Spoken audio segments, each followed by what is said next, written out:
나는 야 내가 이거 그 교과서 외에 요거 나오는 거 저 처음 봤어요. 처음 봤는데 자 요게 김시습의 남년부주지라고 나오거든요.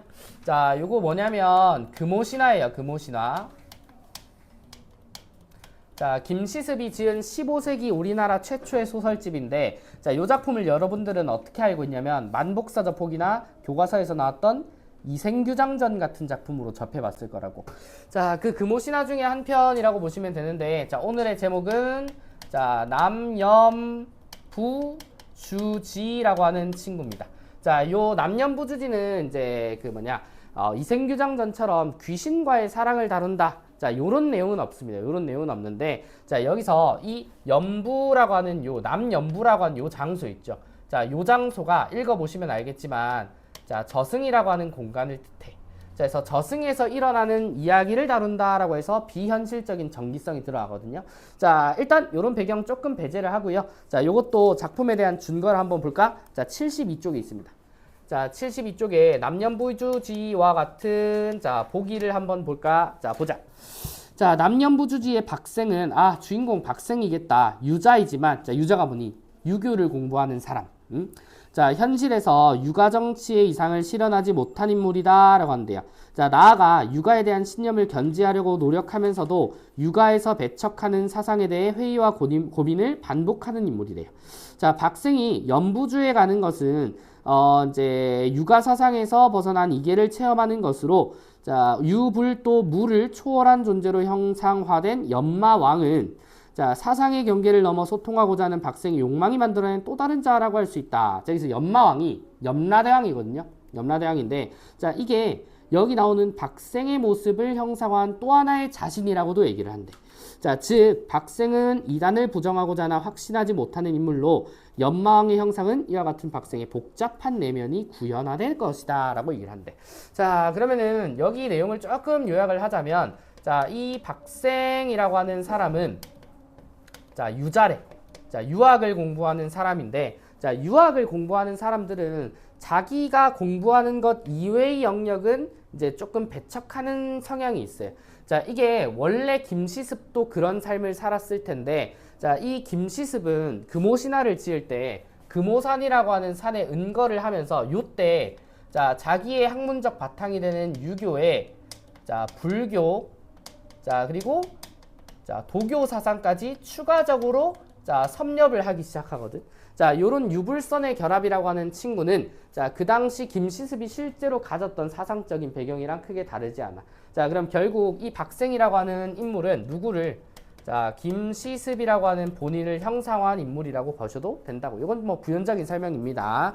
자, 그럼 요 정도의 내용을 한번 가지고 자, 우리 한번 읽어보자. 자, 69쪽입니다. 자, 박생, 자, 동그라미 치시고요. 자, 박생은 예전부터 늘 불교나 무속신앙, 귀신 이야기에 의심을 품어왔대. 자, 불교나 무속신앙, 귀신 이야기 밑줄. 자, 이거 뭐라고 하면 될까? 육아의 사상이 아닌 것들이라고. 자, 그런 것들에 의심을 품어왔는데 확고한 생각을 가지진 못했대. 자, 한 반쯤 걸쳐 있는 거지. 자, 나는 유학을 공부하는 사람이긴 한데 진짜 저승이 없을까? 요런 의심을 가진다고요. 자, 그래서 중용이라고 하는 유학서의 가르침에 비춰보고 자, 주역의 개사전을 자세히 살핀 뒤에 자신의 생각이 틀리지 않았음을 자부하게 됐대.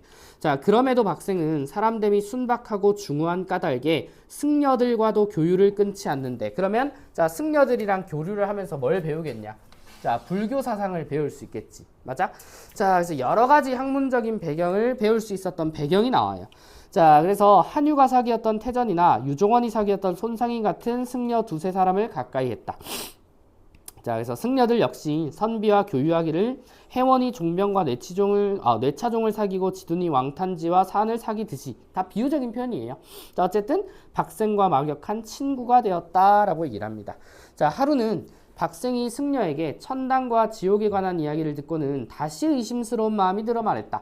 자, 이전에 유학서를 열심히 읽고 그래 이런 세계는 없지 라고 자, 한번 생각을 굳혔었는데 승려들이랑 얘기하고 천당, 지옥 뭐 이런 얘기를 듣다 보니까 다시 또 의심이 생겨나는 거지. 자, 그래서 천지는 하나의 음양일 따름이요. 그러니 천지 밖에 또 다른 천지가 있을 리 있겠소? 필시 허튼 얘기일 거요. 밑줄. 자, 지금 이 말은 육아에서의 말을 얘기를 하는 거야. 육아적 가치관이에요. 자, 그러니까 이제 여기 나오는 이제 천지 밖에 또 다른 천지라고 하는 자, 또 다른 세상이라고 하는 것은 자, 육아에서는 뭐 하지 않는다. 존재하지 않는 것이다 라고 파악을 한다고. 자, 그래서 허튼 얘기라고 얘기를 합니다. 자, 그래서 승려에게 묻자 그쪽 역시 속 시원한 대답을 못한 채 죄를 짓거나 덕을 쌓으면 각각 그에 따른 보답이 있다는 말로 대꾸할 뿐이었다. 뭐 이러겠죠. 덕을 쌓으면 극락 갑니다. 자, 덕을 쌓지 못하면 지옥을 돌게 될 거예요. 그냥 요 정도로만 얘기를 하더라고. 자, 그래서 이제 박생은 일찍이 일리론이라는 글을 지어 스스로를 경계하며 이단의 가르침에 흔들리지 않고자 했다. 그럼 여기서 이단의 세모 칠까요? 자, 육아의 입장에서 생각하는 육아 이외의 사상들을 전부 다 이단이라고 지금 평가를 한다고. 자, 그 다음 중략 부분 줄거리 보세요. 자, 이단설을 부정하던 박생은 어느 날 주역을 읽다가 잠이 들어. 여기 밑줄. 자, 주역을 읽다가 잠이 들었대. 책을 읽다가 잠이 드는데 여기서 자, 잠이 든다라고 하는 친구는 일종의 입몽 과정이라고 보시면 돼요. 그러면 자, 요 남염부주지라고 하는 친구는 자, 환몽구조의 소설이기도 한 거야. 자, 그러면 인몽이 있고 강몽이 있을 거니까 자, 요 환몽구조상 이제 이 소설의 구조는 자, 현실에서 자, 꿈속 세계로 가서 어떤 일을 경험한 이후에 자, 다시 현실로 돌아오게 되는 이야기입니다. 자, 대개 환몽구조 같은 경우는 이 꿈속 내용이 자, 주제를 부각하는데 자, 중요한 역할을 하기 때문에 자, 지금 이 염부주라고 하는 저승으로 갔을 때의 일에 자, 조금 더 눈여겨보시라는 거지. 자, 볼까요? 자, 그래서 염부주에 가게 되었고 그곳의 임금인 염마왕을 만나 공자와 석가, 귀신에 관한 설 등에 대해 대화를 나눕니다. 자, 박생이 천당과 지옥이 있는지 물으며 죽은 사람의 천도를 위한 죄에 대해 말하자 염마왕은 거짓되고 망령된 일이라며 놀란다. 여기 밑줄. 자, 천당과 지옥이 있는지 묻고요. 죽은 사람의 천도를 위한 죄, 이거 어디서 지내는 거야? 불교에서 지내는 겁니다. 자, 이 불교에서의 풍습을 얘기를 하니까 염마왕이 어디 있어? 저승에 사는 사람인데 저승에 사는 사람이 밑줄 거짓되고 망령된 일이라고 얘기를 해. 자, 요것 때문에 이제 이 소설 속에 자, 이 박생이라고 하는 인물과 자, 염마왕이라고 하는 인물은 동일선상에서 두면 돼요. 자, 염마왕은 저승에 있는 사람이기 때문에 왠지 불교적인 가치관을 가져야 되는데 이 사람도 지금 왔다 갔다 하는 거죠. 그래서 박생의 가치관을 대변한 사람이라고 생각하면 돼. 자, 그래서 사람이 죽으면 전기가 흩어져 혼은 하늘로 올라가고 백은 땅속으로 내려가 모두 근원으로 돌아가게 되어 있어. 자, 그러니 어찌 혼백이 저승에 머물 수 있겠소? 자, 모두 근원으로 돌아가게 되어 있어. 밑줄. 자, 여기서 말하는 근원은 무야. 아무것도 없음. 자, 우리가 사람이 죽으면 어디로 가요? 라고 할 때 이제 뭐 기독교에서는 하늘 세계로 갑니다. 뭐 천당으로 갑니다. 라고 얘기를 하고 자, 불교에서는 저승으로 갑니다. 라고 하는데 자, 육아에서는 일반적으로 사람이 죽으면 무로 돌아간다. 라고 얘기를 한다고. 자, 그럼 지금 이 얘기도 지금 뭐라고 해요? 염마왕이 하는 거지. 자, 그래서 모든 존재는 자, 죽으면 무로 돌아간다라고 하는 입장은 사실 박생이 가지고 있었던 입장일 거예요. 자, 이걸 연마왕을 통해서 듣는 거예요. 자, 물론 원한을 품은 홀령이나 비명횡사한 귀신이 제 명예에 못 죽어 자신의 기운을 펴지 못하고 모래밭 싸움터에서 슬피 울거나 원한 품은 집에서 절절히 우는 일이 간혹 있기는 합니다. 자, 이들 홀령이나 귀신은 무당에게 깃들어 억울한 사연을 호소하기도 하고 사람에게 의지해서 원망을 하소연하기도 하고 자, 그러니까 뭔가 이제 그 이승에 남아있는 홀령들의 모습으로 그려지는 건데 자, 이것도 잠시 머무른다라고 생각을 하는 거고 자, 그러나 비록 일시적으로 정신이 흩어지지 않았다 해도 여기 밑줄 결국에는 무로 귀결된대. 자, 그러고 많이 죽은 사람이 형체를 빌려 저승에 가고 또 거기서 형벌을 받는 일이 어찌 일어날 수 있겠느냐. 사람은 죽으면 그냥 없어지는 건데 어떻게 저승이라는 게 존재할 수 있겠니. 자, 이런 일은 사물의 이치를 깊이 탐구하는 군자라면 마땅히 헤아려 알 수 있는 것이다. 자, 부처에게 제를 올리고 시왕에게 제사를 지내는 일 같은 것은 더욱 말도 안 되는 얘기요. 자, 제라는 건 맑고 깨끗함을 이르는 말이고 자, 왕이라는 건 존엄함을 일컫는 말이요. 왕이 수레를 요구하고 금을 요구한 일은 춘추에서 비난받은 바 있거니와 제를 올리며 금과 비단을 쓴 일은 한나라와 위나라 시대에 시작되었어. 생각해 보시오. 맑고 깨끗한 신이 속세인간의 공양을 받을 리 있겠소? 자, 우리 신은 완전 무결한 존재인 거지. 그치? 그래서 이 완전 무결하고 아무것도 필요 없는 신의 존재는 사실 인간들이 뭘 갖다 바쳐도 필요가 없는 거야. 자, 근데 여기 나오는 것처럼 인간의 공양을 받을 리 있겠냐? 존엄한 왕이 죄인의 뇌물을 받을 리 있겠냐? 저승의 귀신이 인간 세상에서 저지른 죄를 용서해 줄 수 있겠냐? 자, 이런 일 또한 사물의 궁극적인 이치를 탐구하는 선비라면 마땅히 헤아려 알 수 있는 것이요 라고 합니다. 자, 지금 계속 연마왕을 통해 언급되고 있는 이야기는 아까 우리가 언급했었던 이 2단 있죠. 2단. 육아 이외의 사상들. 자, 이 2단에 대한 자, 부정적 태도를 드러낸다고요. 자, 이런 건 말도 안 되는 거다. 자, 이어서 박생이 또 묻습니다.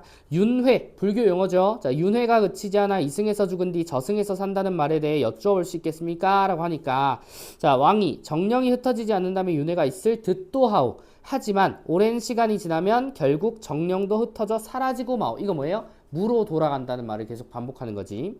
자, 박생이 물었다. 자, 다음. 자, 임금께서는 어떻게 이런 이역 땅에서 왕이 되셨습니까? 이역이라고 하는 말은 먼 곳, 다른 세계, 뭐 다른 곳 이런 뜻이에요. 자, 왕이 대답을 합니다. 나는 세상에 있을 때 임금께 충성을 다하며 온 힘을 다해 도적을 토벌했는데 자, 그때 이렇게 맹세한 일이 있어. 내가 죽으면 귀신이 되어서라도 도적을 모두 죽이리라 라고 하는 목적이 있었대. 자, 누가? 연마왕이요. 자, 그래서 죽어서도 내 소원이 다 이루어지지 않았고 충성스러운 마음도 사라지지 않았기에 저기 밑줄. 자, 죽어서도 내 소원이 다 이루어지지 않았고 충성스러운 마음도 사라지지 않았다라고 하는데 자, 기억나니? 남면부주지의 박생은요. 육아정치의 이상을 실현하지 못한 인물이라고 아까 보기에서 소개를 했거든. 자, 요런 내용 때문에 현실에서 본인의 뜻을 이루지 못함. 자, 요 공통점이 요런 거예요. 자, 적어줄까요? 자, 현실에서 자, 뜻을 이루지 못했다라고 하는 공통점이 있기 때문에 둘을 같은 선상에서 두고 봅니다. 자, 이어서요. 자, 지금 이 땅에 살며 나를 우러르는 자들은 모두 전생에 임금이나 부모를 죽이는 등 온갖 간사하고 흉악한 짓을 벌인 무리들이요. 자, 이들은 이곳에 살며 나의 통제를 받아 그릇된 마음을 바로잡으려 하고 있어. 정직하고 사심 없는 사람이 아니면 이 땅에서는 하루도 임금 노릇을 할 수가 없어. 자, 근데 그대는 이라고 얘기를 하죠. 자, 그대는 정직하고 뜻이 고상해서 인간 세상에 있으면서 남의 위세에 굴하지 않는 진정한 달인이라고 들었어. 그럼에도 세상의 밑줄 뜻을 한번 펼쳐 보이지 못했으니 자, 그야말로 천하의 보배로운 오기, 황야에 버려지고 연못 깊이 가라앉아 있는 것과 같은 신세구려. 그러니까 이런 훌륭한 인재가 이제 인정받지 못하는 것을 얘기를 해주는 거죠. 비유적으로. 자, 훌륭한 장인을 만나기 전에야 누가 천하의 보물을 알아볼 수 있겠냐? 참으로 그게 안타깝소. 자, 나 역시 운수가 다해서 곧 이 세상을 뜰 운명이고 그대 또한 타고난 수명이 이미 다해서 땅에 묻히게 되리니 이 나라의 임금이 될 사람이 그대 말고는 누가 있겠소. 자, 이게 무슨 말이야? 연마왕도 곧 자, 이 저승이라는 세계에서 떠나야 될 순간이 오는데 자, 박생 너 수명 얼마 안 남았어. 너 곧 죽을 거거든. 자, 그러면 너가 이 저승 세계로 진짜 오게 되면 이 왕의 칭호를 너한테 넘겨줄게. 너는 이 왕의 칭호를 받을 만한 훌륭한 인재가 맞아. 자, 이렇게 평을 해주는 거라고. 사실 자기가 자기한테 이제 넘겨주는 거죠.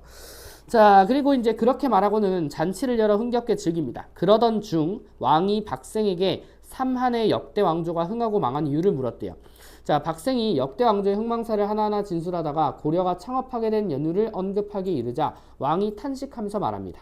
자, 나라를 가진 자는 폭력으로 백성을 위협해서는 안 돼요. 백성이 비록 두려워하여 명령에 따르는 듯 보이지만 속으로는 반역할 마음을 품어 시간이 흐르면 재앙이 일어나게 될 것이요. 갑자기 올바른 정치에 대한 얘기를 하는 것 같죠. 그죠? 자, 백성들을 올바르게 다스리려면 공포정치보다는 공포정치 이제 위협이죠. 자, 위협을 하면 반역할 마음이 일어나기 때문에 그렇게 하지 마라. 자, 그래서 덕이 있는 자는 힘으로 군주의 자리에 나가지 않소. 하늘이 비록 자상한 말로 사람을 깨우치지는 않지만 시종일관 이를 통해 보여주거늘 이를 보면 하늘의 명이 엄하다는 걸 알 수 있어. 무릇 나라는 백성의 것이요 민본주의죠. 그죠? 자, 명은 하늘이 내리는 것이요 천명이 이미 임금에게서 떠나고 민심이 이제 이미 임금에게서 떠나간다면 비록 몸을 보존하고자 한들 어찌 보존할 수 있겠어. 또 박생이 역대 재왕들이 이교를 숭상하다가 재앙을 당하기 이른 일을 말하자 왕은 이 말을 찌푸리며 말합니다. 자, 백성이 태평가를 부르는데도 홍수가 나고 가뭄이 드는 것은 하늘이 임금에게 언행을 삼가라고 거듭 경고하는 것이요. 백성의 원성이 드높은데도 상서로운 징조가 보이는 것은 요괴가 임금에게 아첨하여 더욱 방종하도록 만드는 것이라고. 자, 역대 제왕들이 상서로운 징조를 보던 날에 백성이 편안하였소 아니면 울부짖으며 원망하였소 라고 얘기를 합니다.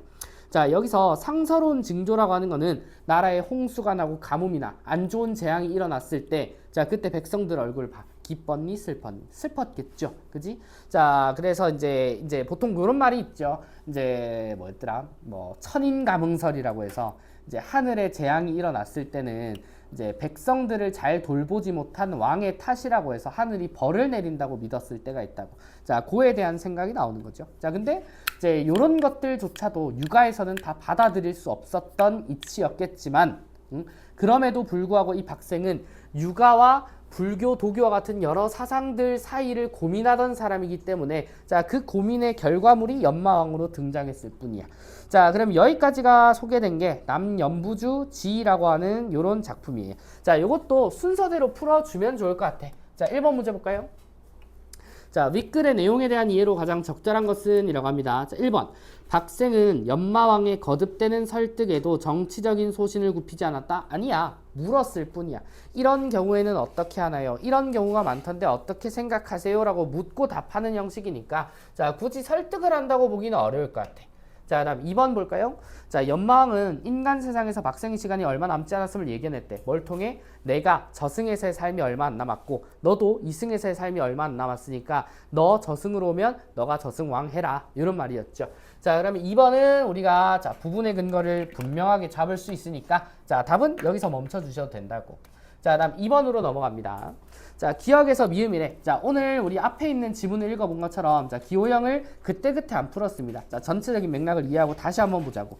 자, 기역. 중용의 가르침에 비추어보고 주역의 개사전을 자세히 살핀 뒤에 자신의 생각이 틀리지 않았음을 자부했대. 자, 박생이 이단에 대한 의심을 정리한데, 자, 얘네들이 전부 다 유교 경전이거든요. 그래서 의심을 거두려고, 자, 유교 경전을 다시 한 번 더 읽고 확인해 본 거야.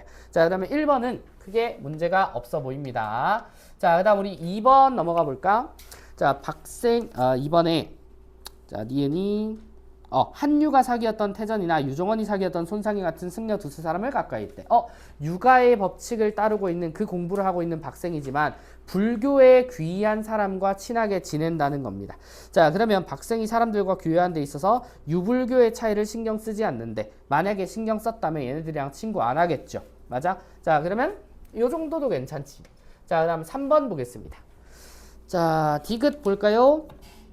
자, 존엄한 왕이 뇌인의 뇌물을 받을 리 있겠냐라고 하는 말인데, 자, 죽은 이의 죄 사함을 위해 시왕에게 뇌물을 바치며 제사를 지내는 것은 무의미한 일이대. 왜? 자, 시왕에게 뇌물을 바치며 제사를 지내는 건 육아 입장에서는 이단이에요. 연마왕은 이단을 계속 부정적으로 평가를 하고 있었지. 자, 그럼 무의미하다라고 하는 말이, 자, 그런 말이야. 자, 그 다음 4번으로 갑니다. 자, 리을이 다음 장에 있나요? 자, 다음 장에 훌륭한 장인을 만나기 전에야 누가 천하의 보물을 알아볼 수 있겠냐. 여기서 천하의 보물은 박생을 비유한 표현이겠지. 자, 그래서 이 훌륭한 인재가 세상의 뜻을 펼치지 못하는 상황에 대한 안타까움을 드러내는데, 자, 사람은 훌륭한 스승에서 학문을 잃게 하면 아주 이제 아닌 설명이지. 그지? 자, 훌륭한 인재가 그냥 주목받지 못했기 때문에 뜻을 펼치지 못했다는 거니까, 자, 여기서 4번 골라줄 수 있죠. 자, 그 다음 우리 3번으로 갑니다. 이역, 다른 세계야. 자, 여기서는 연부주를 뜻할 겁니다. 자, 그에 대한 설명으로 적절한 것은 1번, 반복되는 문답의 과정을 통해 박생과 연마왕이 갈등이 일어난 적이 없어요. 자, 2번, 박생이 이론과 현실의 괴리감 속에서 가치관의 혼란을 경험한다 라고 하는데, 자, 이론과 현실의 괴리감이 아니에요. 각 사상 간의 차이의 괴리감과 혼란을 말하는 거지. 자, 이론과 현실의 X를 쳐줍니다. 자, 1번, 2번이 여기서 날아가요. 자, 2번이 헷갈릴 만한 선지기는 한데, 자, 3번 한번 읽어보면 생각이 바뀔 거예요. 자, 3번 보면, 자, 연마왕이 인간계에서 추구한 신념을 사후에도 이어가기 위해 머무는 공간이래. 자, 인간계에서 추구한 신념이 뭐였죠? 나 도적을 다 잡아들이리라. 이 생각을 가지고 이승에서는 뜻을 펼치지 못한 채 저승으로 왔다 그랬죠. 자, 그러면서 뭐라 그래? 이 간사하고 흉악한 짓을 벌인 무리들이라오. 나는 이곳에 살면서 그걸 바로잡으려 한다. 자, 그래서 뭐해? 우리 염라대왕이 하는 역할이 뭐야? 지옥으로 저승세계로 온 사람들을 판단해서 지옥으로 떨어뜨릴지 극락으로 보낼지 이런 걸 판단한 역할을 하는 사람이죠. 자, 그래서 답은 3번으로 가셔도 좋다. 자, 그다음 마지막 4번인가요? 자, 작품 외적 준건을 읽었기 때문에 자, 바로 봅시다. 자, 천지 밖에 또 다른 천지가 있다는 것은 허튼 얘기다. 육아에서 이단을 부정적으로 말하는 거죠. 자, 박생이 연부주의 왕에게 이승에서 죽은 뒤 저승에서 산다는 말에 대해 묻는 것은 이계 체험을 통해 사상의 경계를 넘어 소통하고자 하는 자, 허튼 얘기라고 하는 소리를 듣지만 자, 연마왕에게 계속 이단에 관련된 질문을 하지. 맞아? 본인도 그 의심을 이제 해소하거나 궁금했던 걸 풀어나가고 싶은 거야. 자, 그러면 소통하고자 하는 욕망이다? 괜찮죠? 아니면 계속 문답이 안 이루어졌겠지. 자, 그 다음 2번. 자, 박생이 이단의 가르침에 흔들리지 않고자 1~2론을 지어서 스스로 경계한 것은 육아에 대한 신념을 견지하려는 노력이다. 오케이. 자, 그 다음 3번. 죽은 사람이 형체를 빌려 저승에 가는 일은 일어날 수 없다는 연마왕이 전생에 간사하고 흉악한 짓을 벌인 무리들을 연부주에서 통제하고 있다는 것은 이단을 부정하고자 하나 확신하지 못하는 복잡한 내면을 구현한다 라고 합니다. 자, 이게 무슨 말이냐면 이단을 부정하고자 하나 확신하지 못하는 건 만약에 이단을 부정해. 그러면 저승세계에서 무언가 일이 일어나는 것 자체 전제가 없는 일이어야 돼. 자, 근데 이미 연마왕은 그러고 있죠. 그러니까 현실에서 이제 이 박생은 여러 주역이나 육아의 책들, 경전들을 읽으면서 이단은 없지라고 생각을 하고 있었는데 이단 부정적이야라고 생각하고 있었는데 정작 연부주로 갔을 때는 자, 그거에 대해서 계속 물어보고 있다는 거지. 결국 고민 중이라는 거예요. 자, 그다음 4번. 연마왕이 박생에게 인간 세상에 있으면서 뜻을 한번 펼쳐보이지 못했음을 안타깝다고 한 것은 박생이 유자이지만 현실에서 육아정치 이상을 실현하지 못한 인물이다. 뭐 보기에도 언급이 돼 있죠. 자, 그럼 1, 2, 3, 4까지는 자, 전부 다 자, 크게 문제가 없습니다. 자, 그러면 자, 답은 자동으로 이제 5번이 될 텐데 자, 실제 5번인지 한번 확인해 보자. 자, 연마왕이 박생에게 이 나라의 임금이 될 사람이 그대 말고는 없다고 하는 것은 박생이 유불도 무를 초월한 존재가 되기 위해 육아에서 배척하는 사상에 대해 회의와 고민을 반복했다라고 얘기를 하는데 자, 애초에 연마왕이 박생한테 이 나라의 임금이 될 사람이 그대 말고는 없다라고 하는 거는 자, 본인과 뜻이 비슷해서 그렇지. 현실에서 이상을 실현하지 못하고 자, 그 이상을 이계에서 실현하고자 하는 의지가 있는 사람.